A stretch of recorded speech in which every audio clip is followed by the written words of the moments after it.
Holy Bible. 1 Corinthians, chapter 11. The first epistle of Paul. The Apostle to the Corinthians. Paul speaks of certain customs of hair and grooming. Heresies will arise that test and prove the faithful. The sacramental emblems are partaken in remembrance of the flesh and blood of Christ. Beware of partaking unworthily. Chapter 11. Be ye followers of me, even as I also am of Christ. Now I praise you, brethren, that ye remember me in all things, and keep the ordinances, as I delivered them to you. But I would have you know, that the head of every man is Christ, and the head of the woman is the man, and the head of Christ is God. Every man praying or prophesying, having his head covered, dishonoureth his head. But every woman that prayeth or prophesieth with her head uncovered dishonoureth her head, for that is even all one as if she were shaven. For if the woman be not covered, let her also be shorn, but if it be a shame for a woman to be shorn or shaven, let her be covered. For a man indeed ought not to cover his head, forasmuch as he is the image and glory of God, but the woman is the glory of the man. For the man is not of the woman, but the woman of the man. Neither was the man created for the woman, but the woman for the man. For this cause ought the woman to have power on her head because of the angels. Nevertheless, neither is the man without the woman, neither the woman without the man, in the Lord. For as the woman is of the man, even so is the man also by the woman, but all things of God. Judge in yourselves, is it comely that a woman pray unto God uncovered? Doth not even nature itself teach you, that, if a man have long hair, it is a shame unto him? But if a woman have long hair, it is a glory to her, for her hair is given her for a covering.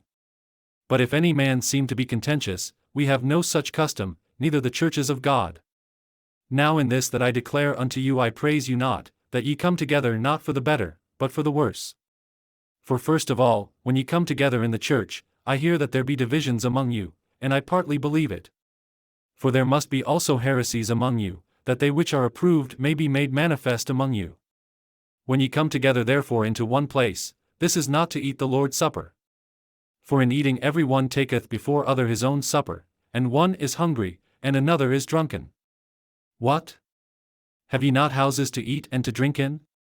Or despise ye the church of God, and shame them that have not? What shall I say to you? Shall I praise you in this? I praise you not.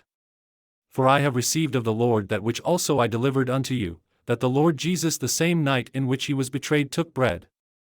And when he had given thanks, he brake it, and said, Take, eat, this is my body, which is broken for you, this do in remembrance of me. After the same manner also he took the cup, when he had supped, saying, This cup is the New Testament in my blood, this do ye, as oft as ye drink it, in remembrance of me.